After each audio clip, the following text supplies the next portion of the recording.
Hi കൂട്ടുകാരെ, നമ്മുടെ പുതിയ ചാനലിലേക്ക് എല്ലാവർക്കും സ്വാഗതം. നമ്മുടെ ചാനലിൻ്റെ പേര് ഹാപ്പി ടൈംസ് എന്നാണ്. ഇതിൻ്റെ ഫസ്റ്റ് വീഡിയോ ആണ്. അതുകൊണ്ട് തന്നെ നമ്മുടെ വീഡിയോ കാണുന്ന എല്ലാവരും തന്നെ ഒന്ന് സബ്സ്ക്രൈബ് ചെയ്ത് കാണണേ. അപ്പോൾ ഇതേ നിങ്ങൾ ഈ നാരങ്ങ കണ്ടോ? ഈ നാരങ്ങയ്ക്കൊരു പ്രത്യേകതയുണ്ട്. ഇത് നമ്മുടെ സാധാരണ നാരങ്ങയല്ല, ഇത് ഗണപതി നാരങ്ങ എന്നാണ് ഇതിൻ്റെ പേര്. ഇത് കൂടുതലും പൂജ ആവശ്യങ്ങൾക്കൊക്കെ ആയിട്ട് ഉപയോഗിക്കുന്നുണ്ട്. പിന്നെ ഇത് കണ്ടോ, ധാരാളം ഇതിലുണ്ടായി കിടക്കുന്നുണ്ട്.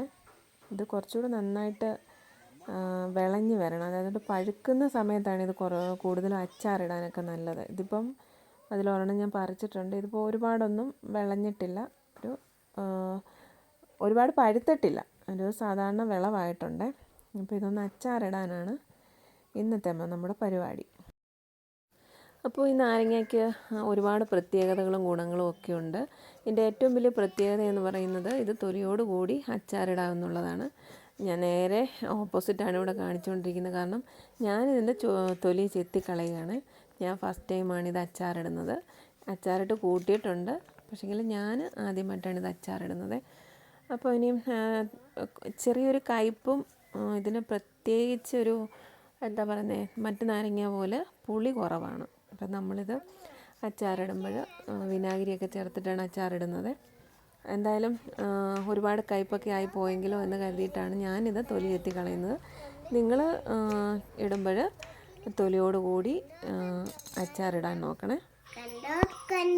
അപ്പോൾ നാരങ്ങയെക്കുറിച്ച് ഒരടിപൊളി പാട്ടൊക്കെ ആയിട്ട് നമ്മുടെ ചിച്ചുമോള് നമ്മുടെ കൂടെ തന്നെ ഉണ്ട്.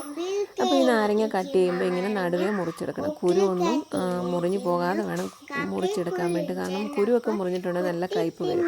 ഇതിൻ്റെ അകത്തെ കാമ്പെന്ന് പറഞ്ഞാൽ ശകലമേ ഉള്ളൂ, നിങ്ങൾക്ക് കാണാൻ പറ്റും.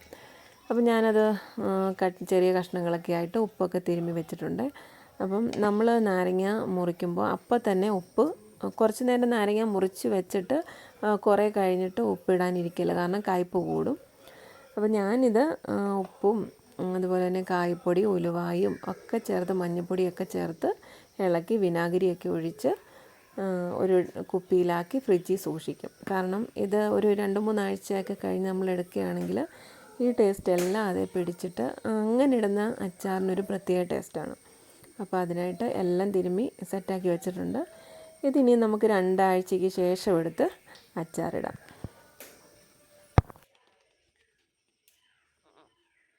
അപ്പോൾ ഞാനിത് വിനാഗിരിയും കൂടെ ഒക്കെ ഒഴിച്ചിട്ടായിരുന്നു 2 ആഴ്ച ഫ്രിഡ്ജിൽ വെച്ചിരുന്നത്. അപ്പോൾ ഇതെല്ലാം കൂടി കിടന്ന് സെറ്റായി നല്ല അടിപൊളിയായിട്ട് നമ്മുടെ സംഭവം വെളിയിലെടുത്തിട്ടുണ്ട്. ഇനിയിപ്പോൾ അത് ഞാനിടുന്ന വെള്ളയ്ക്കാണ്. അതിനായിട്ട് പച്ചമുളകും ഇഞ്ചിയും വെളുത്തുള്ളിയും ഒക്കെ എടുത്തിട്ടുണ്ട്. നമ്മൾ സാധാരണ അച്ചാറിടുമ്പോൾ ഇഞ്ചിയും വെളുത്തുള്ളിയൊക്കെ ഇതുപോലെ ഇങ്ങനെ ചെറിയ കഷ്ണങ്ങളായിട്ട് ഇടുന്നവരുണ്ട്, ചതച്ചിടുന്നവരുണ്ട്. അപ്പോൾ ഞാനിവിടെ ഇഞ്ചിയും വെളുത്തുള്ളിയും കൂടെ ചതച്ചാണ് ചേർക്കുന്നത്. അപ്പോൾ നമ്മൾ ഇഞ്ചിയും വെളുത്തുള്ളിയൊക്കെ ചെറുതായിട്ടൊന്ന് ചതച്ചെടുത്തിട്ടുണ്ട്. അതുപോലെ തന്നെ കറിവേപ്പിലയും പച്ചമുളക് അരിഞ്ഞതും ഒക്കെ ഉണ്ട്. അപ്പം ഇത് ഒരു വെറൈറ്റി ആയിട്ടുള്ള അച്ചാറൊന്നും അല്ല. കാരണം നമ്മുടെ നാരങ്ങ മാത്രമേ ഉള്ളൂ കുറച്ച് വെറൈറ്റി ആയിട്ടുള്ളത്. മറ്റ് നമ്മുടെ അച്ചാറിടുന്നതൊക്കെ നമ്മുടെ സാധാരണ നമ്മളെങ്ങനെയാണോ ഇടുന്നത് അതുപോലെ നമുക്കിഷ്ടമുള്ള രീതിയിൽ ഇടാം. ഇപ്പം ഞാനിവിടെ ഇത് ചതച്ച് കടുവൊക്കെ വറുത്തിട്ട് അതിനകത്തിലോട്ട് നമ്മുടെ ഇഞ്ചിയും വെളുത്തുള്ളിയും കരിയാപ്പിലയും അതുപോലെ തന്നെ നമ്മളിവിടെ എടുത്ത് വെച്ചിരിക്കുന്ന നമ്മുടെ നാരങ്ങയും എല്ലാം കൂടി ഇതിനകത്ത് ഇട്ട് ഒന്ന് നന്നായിട്ടൊന്ന് ചെറിയ രീതിയിലൊന്ന് വേവിച്ച്, പിന്നെ അതിന് നമുക്ക് ഉപ്പ് പോരായെങ്കിൽ ഉപ്പ് പോരായ്ക ഉണ്ടെങ്കിൽ ഉപ്പ് ഇട്ട് കൊടുത്ത് ഉലുവാപ്പൊടിയും എന്തൊക്കെ പോരായ്കളുണ്ടോ അതൊക്കെ നമുക്ക് ചേർത്ത് കൊടുക്കാം. ഇതിപ്പം ഞാനിവിടെ ഇതെല്ലാം ചേർത്ത് വെച്ചിരിക്കുന്നത് കൊണ്ട് തന്നെ ഇതിനെനിക്ക് തോന്നുന്നു ഒരു ശകലം കായപ്പൊടിയും കൂടെ വേണമെന്ന് എനിക്ക് തോന്നി. അപ്പോൾ ഞാനത് ജസ്റ്റ് ഒന്ന് ഇട്ട് കൊടുത്തു. അത്രയേ ഉള്ളൂ, നമ്മുടെ അച്ചാർ ഇവിടെ റെഡിയാണ്.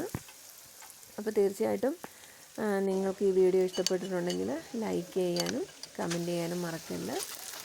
എൻ്റെ ഫസ്റ്റ് വീഡിയോ ആണെന്ന് ഞാൻ പറഞ്ഞല്ലോ, അതുകൊണ്ട് തന്നെ എല്ലാവരും ഒന്ന് സബ്സ്ക്രൈബ് ചെയ്ത് കാണാൻ ശ്രമിക്കണം, നമ്മളെ സപ്പോർട്ട് ചെയ്യണം. അപ്പോൾ വീഡിയോ കണ്ട എല്ലാവർക്കും ഒരുപാട് നന്ദി. ഇനിയും നല്ലൊരു കണ്ടൻറ്റൊക്കെ ഉള്ള നല്ലൊരു വീഡിയോയുമായിട്ട് അടുത്ത ദിവസം കാണാം. ഓക്കെ.